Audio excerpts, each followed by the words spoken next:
Asian American Life. I'm Ernabel Demillo. In this edition, we have an exclusive report by Minnie Roh on a North Korean defector who escaped to America. Plus this. Remembering Yuri Kochiyama, Kyung Yoon pays tribute to a civil rights leader. I visit one contemporary art gallery in the unlikeliest place. Shop till you drop. Paul Lin looks at New York's oldest Chinese department store with rare collectibles. This and more on Asian American Life. North Korea is the most oppressed country in the world, and thousands try to escape. Minnie Roh has an exclusive interview with one defector who made it to freedom here in the United States. This is North Korea. Soldiers moving with military precision, proudly displaying their cache of weapons as their beloved leader looks on. And this is also North Korea. Defectors who escaped to the Western world speak of deplorable, inhumane conditions in prison camps and torture at the hands of vicious guards. It may sound like a scene out of a horror movie, but this young defector says it's all true.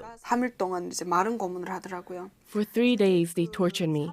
I was forced to wear thick padded clothes in sweltering heat, and they left me tied outside to a post. When I asked for water, they refused. The guards could see that I was sweating so much that my clothes were caked with salt from my sweat. But instead of giving me water, they would just open up the faucet and force me to watch the water pour out. Jo Jin-ae was 19 years old when she was captured in Inner Mongolia by Chinese police who were cracking down on North Korean defectors. She and a pastor were leading a group of North Koreans out of the country. Jo was sent back to a North Korean prison where she claims guards tortured her to extract information about her compatriots who had evaded capture. A guard came to my cell. He told me to take off my shoes, and then he would step repeatedly on the back of my heel with no mercy. And he would pull my hair in clumps until my hair was all over the floor. In between the beatings, she describes being holed up in a cell room less than 200 square feet with close to 100 other people. We were stacked up like folding chairs. You can't spread your legs, you can't move. Bugs, rodents, infection was rampant. And without adequate food and water, she was slowly starving to death. They take out all the good rice, and whatever was left behind, twigs, rat dung, rabbit dung, they steam that and give it to us to eat. For soup, they took dirty water they used to wash their hands and feet, dig up a cabbage from the fields, shake off the dirt, throw it in the water, and pour salt into it. After enduring these conditions for months, she reached the end of her rope. We would try to kill ourselves. We used to try to break off and swallow pieces from plastic spoons. But you only choke, you don't die. Just when she had given up, hope arrived in the form of $10,000. The pastor with whom she had been working evaded capture and bribed the guards in exchange for her freedom. As a devout Christian, she realized that she had been handed a second chance at life. And she realized that her guards were also victims like her. They were just trying to survive in a brutal regime. There were 6 guards who took the bribe and let us go. I later heard that they were all captured and either sentenced to death or imprisoned for life. In a way, I feel very sorry towards them. According to a report by the United Nations Commission of Inquiry on Human Rights, there are about 80 to 120,000 prisoners in camps across North Korea. Last September, Secretary of State John Kerry addressed the UN in an effort to bring attention to their plight. We have networks of partners that we work with there to help them to actually safely escape out of China through a sort of modern-day underground railroad. Hannah Song is the CEO of Liberty in North Korea, or LINK, a California-based grassroots support group that started in 2004. Our organization began really as a response to the fact that most people didn't know anything about North Korea. And it was Korean Americans, young students, who wanted to sort of create this movement of awareness and really action to support North Korean defectors and really being a part of trying to find positive changes. To date, there are about 27,000 defectors living in South Korea. In the United States, about 170 North Koreans have settled here after this country opened its doors to asylum seekers in 2006. They play this metaphorical bridge back into the country. As they resettle and they're able to save money, they get back in touch with their families through those illegal Chinese cell phones that are smuggled into the border. They tell them about the outside world, and they're even sending money through these sort of underground networks. In the early days of defection, it was mostly for political reasons. North Korea's founding father, Kim Il-sung, ruled the country with an iron fist, and even the slightest infraction could subject not just the person, but their children and their children's children to a life of imprisonment. Then in the mid-1990s, following Kim's death and the rise of his son, Kim Jong-il, the country suffered an immense famine when millions died. As a result of the famine, when you had the largest majority of North Koreans leaving the country, their reasons were primarily for economic reasons. There was no food, or there are even individuals who talk about not intending to leave and defect, but because of something that happened, they had no choice and were not able to return and go back. Many crossed the border into China at the Duman River, searching for food. But the threat of capture by Chinese guards, deportation back to North Korea, and the subsequent harm to loved ones was a powerful motivator to make many North Koreans stay put. When we talk on the phone with fellow North Koreans and we tell them about the good life here, they get angry at us and say, "Stop telling us this." Why? Because they say it makes them want to come. And this can mean death, not just for my family, but for my in-laws, my father's relatives, my uncle's relatives. How can I risk that just to get a better life for myself?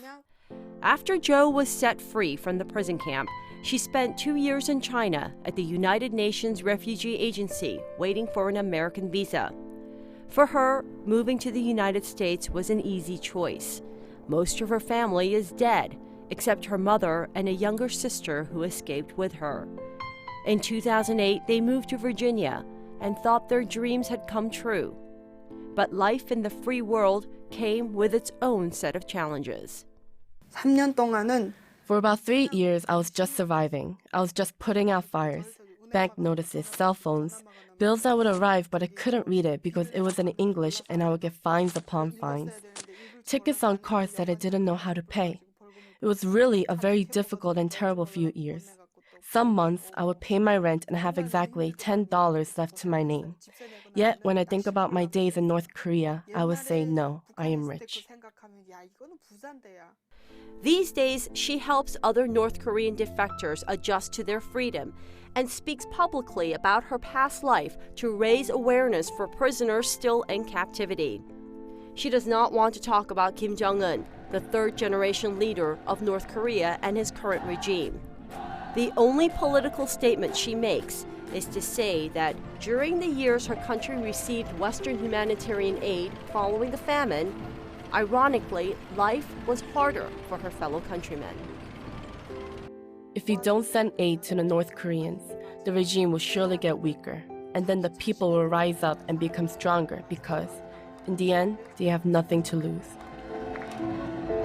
Jo Jin-ae is not alone in speaking out about the horrors of North Korea. There are other defectors in the United States who are also beginning to break the silence. I'm Minnie Roh for Asian American Life.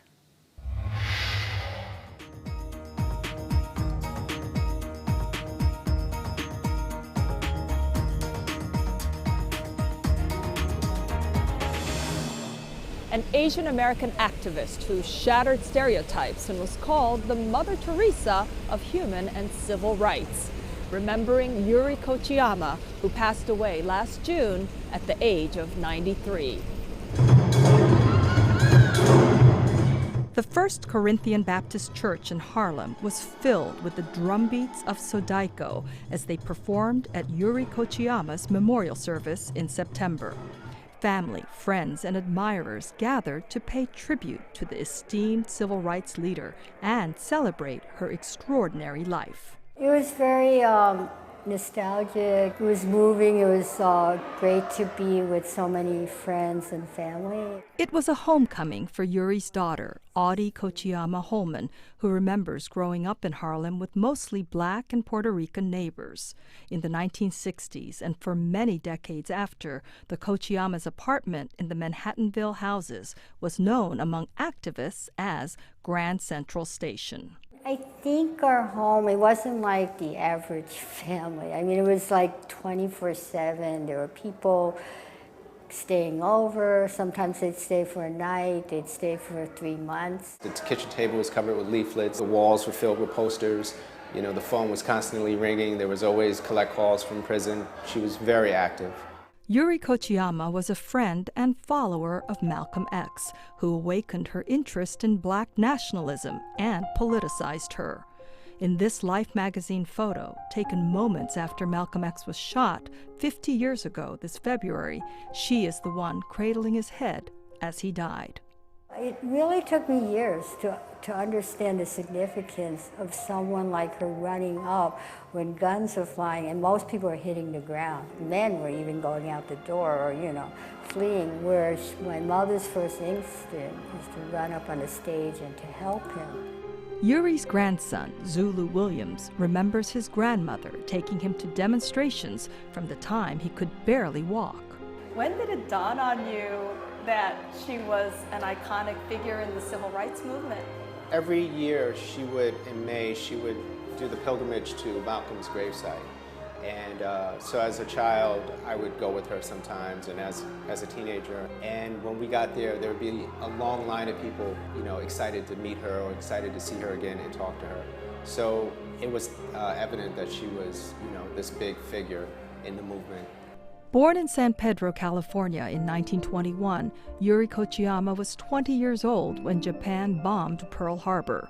This event changed her life forever as her family, along with 120,000 people, mostly American citizens of Japanese descent, were forced from their homes and relocated to internment camps. It was at a camp in Jerome, Arkansas, that she met her future husband, Staff Sergeant Bill Kochiyama, who was serving in the all-Japanese-American 442nd Regimental Combat Team. In this clip from a film by Renee Tajima and Quinn Tai, Bill and Yuri talk about that first encounter. Well, I first met her November 20th, 1943, and when a busload of visiting GIs were given a pass to spend a weekend at the concentration camp known as Jerome, Arkansas. We arrived at camp around 2 in the morning, and she was the only one there greeting us, and it was her customs to get their names, and she would say, "Well, what island are you from?" And so when she asked me, you know, I was being a smart ass, I said, "I come from Manhattan Island." Of course, he was very good looking and quite dashing. And I guess the fact that he was from New York made him seem like, you know, a very sharp kind of guy. Yuri and Bill got married, moved to New York, and went on to have 6 children who were all born in Manhattan. They never forgot the injustice of the Japanese-American internment experience and fought for and helped to win redress and reparations in 1988. An outspoken advocate for all oppressed people, regardless of race, Yuri was in the front lines of fighting for the rights of low-wage workers, political prisoners, and victims of racism. To never humiliate or look down on any person, group, creed, religion, nationality, race, employment, or station in life, but rather to respect. At her memorial service, Kochiyama's great-grandchildren read from Yuri's My Creed, reflections written in 1939 when she was just 18 years old. Her grandson says Yuri stuck to these principles throughout her life, and that is what defines his grandmother's legacy. It's the connection or the connecting of the dots between all people who are marginalized and disenfranchised in their struggles, and how she built those bridges with different communities. She really believed that each person should be accorded respect and dignity, and that each person had their own story and what they contribute to people around them. Yuri Kochiyama was a national civil rights icon, and she lived her final years in California. But her roots will always be right here in Harlem, and she will be remembered as a fierce and beloved New Yorker. I'm Kyung Yoon for Asian American Life.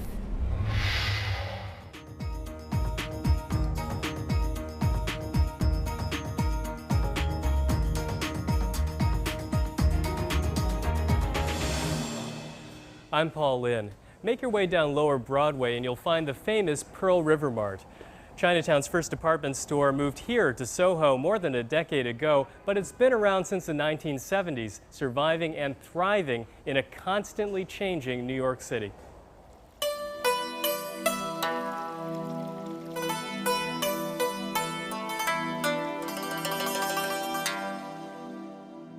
What is your best description of what Pearl River is? How would you describe this store to someone who has never been here? The simple description would be a store have an essential in Chinese culture, Chinese product with little modern touch.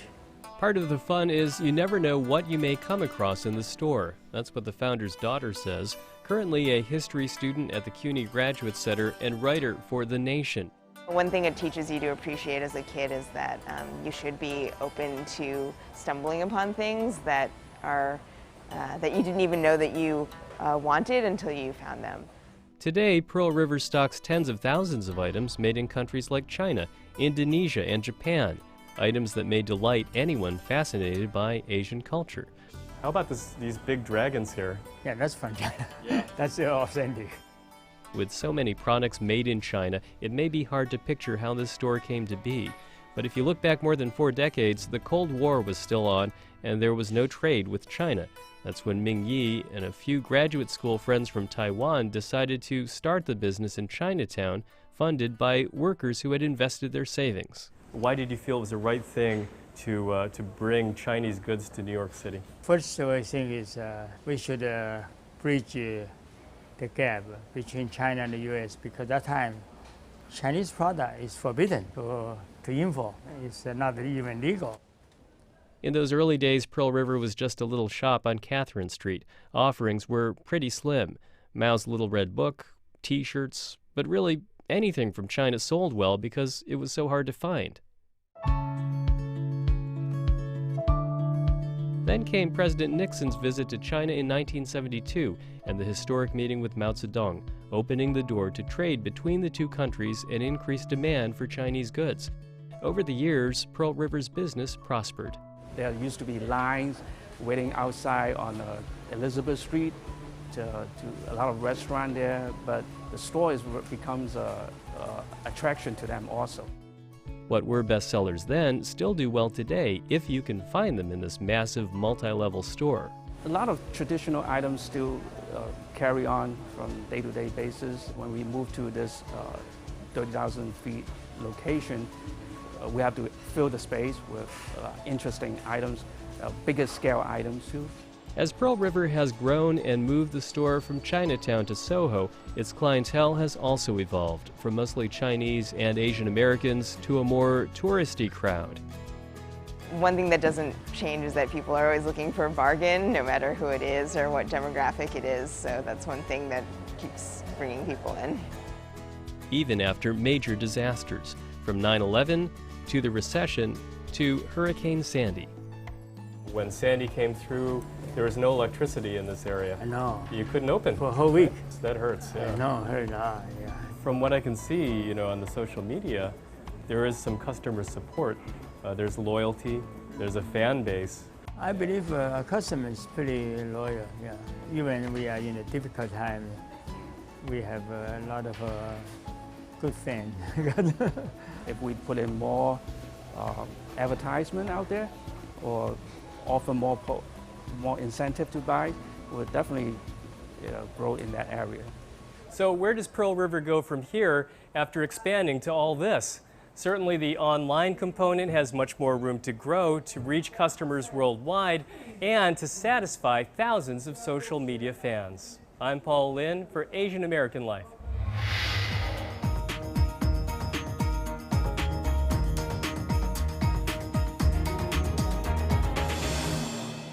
A Chinatown button shop offers more than meets the eye. It's also an underground art scene. Let's take a look.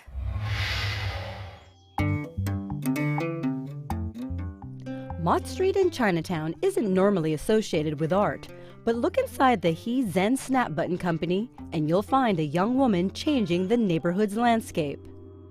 Inside Amy Lee's father's 35-year-old storefront, yes, you can still find buttons, but you'll also find paintings and drawings from emerging young artists. When we visited Amy, she was preparing for Australian painter Aaron Smith's first U.S. solo exhibit. After graduating with a master's from art school, Amy came home to New York and started searching for a gallery space. But like most artists, she was priced out. But then she came up with a clever idea. I wanted to curate a group show, but I couldn't afford to rent a temporary space or an event space. So I ended up coming in here and renovating the front part and having a group show. So when you told your father about your idea, what was his initial reaction? He was willing to let me use the space because he wasn't really using it. Compared to, say, 20, 30 years ago, the button business has sort of died down. Amy is now literally working side by side with her father, her gallery in the front and her father's shop in the back. He didn't know anything about art before, and at times we've had disagreements. Above all, he's very supportive, and he takes time to understand the art that I'm showing and getting to know the artists that I work with. Her father, who immigrated from China more than 3 decades ago, did not want to speak to us on camera, but he did allow us to take this photo of him with his daughter.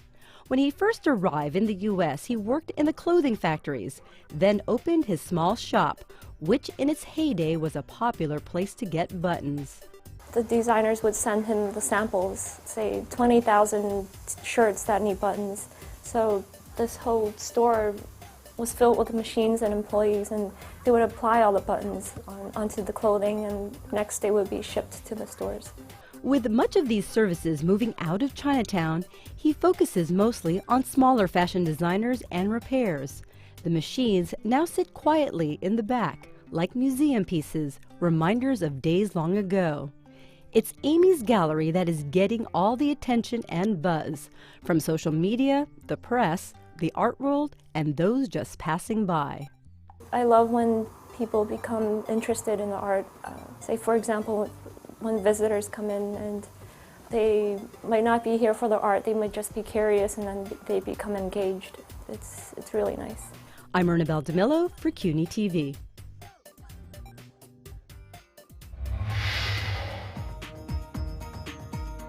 Minnie, what a brave woman. How did you find her? You know, it was really interesting to me about that there actually were North Koreans here in the United States, because I thought they were all in South Korea. There's 27,000 in South Korea. So I got in touch with this organization, Link, Liberty North Korea, that's based out of California. And the CEO happens to be here in New York, and she put me in touch with Jo Jin-hye, who lives in Virginia. So sort of a roundabout way, but it was really fascinating to know that she was not the only one. There are almost 200 North Korean defectors who have settled here in the United States.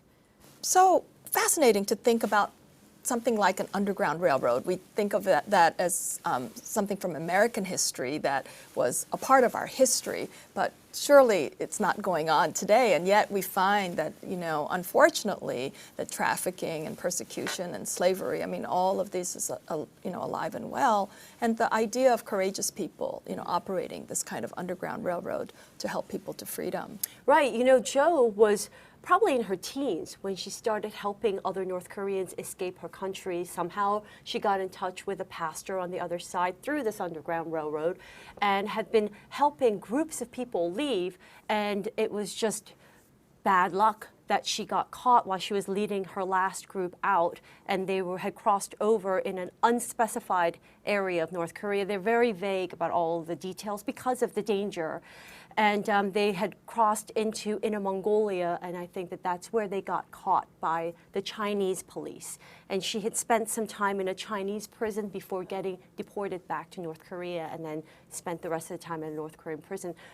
And when you get caught in North Korea, you don't just go to prison. I mean, you might be sentenced to death. And think about being a teenager, you know, our children doing this. Very brave, very courageous people. The guards themselves are under certain, you know, the same kind of precarious situations, and for them to even take a bribe is a risk. So that, you know, on the other end of it, they're facing a lot of issues too. Well, you know, the guards are definitely more of the elite when you look at the societal sort of ranks, but they are still not in a good position either. They're just one step up from the prisoners, so they have a lot of them are starving to death as well. Their families might be starving to death. So if somebody comes up with a $10,000 bribe, well, this could feed their family for weeks or months, or I don't even know how much $10,000 could buy in North Korea. So it's very tempting for them, and they do take the bribe, hoping that they won't get caught, because if they do, like you said, and like Joe told us, it's death, or at least life in prison. And I commend Joe for speaking out, because I would think that after going through all that and going, you know, and being in prison, that she would not want to talk about this at all. But she really wants people to know what's going on. And that's why I think she is just an incredibly brave woman, because who knows what's going on? Who knows that there might be spies here? We don't know, right? We don't know if somebody's going to tell on her, and then somebody comes and takes her away in the middle of the night.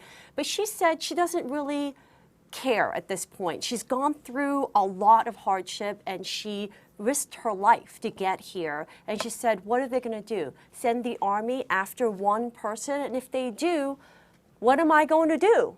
I can't just stand by and let this just go unnoticed. I have to speak out, and that's why she speaks out. And she's also a very devout Christian, so I think that her faith also helps her. Be sure to tune in next month, where we take a look at what's hot in health, from alternative beauty treatments to art therapy. I'm Ernabel Demillo. We'll see you next month on Asian American Life.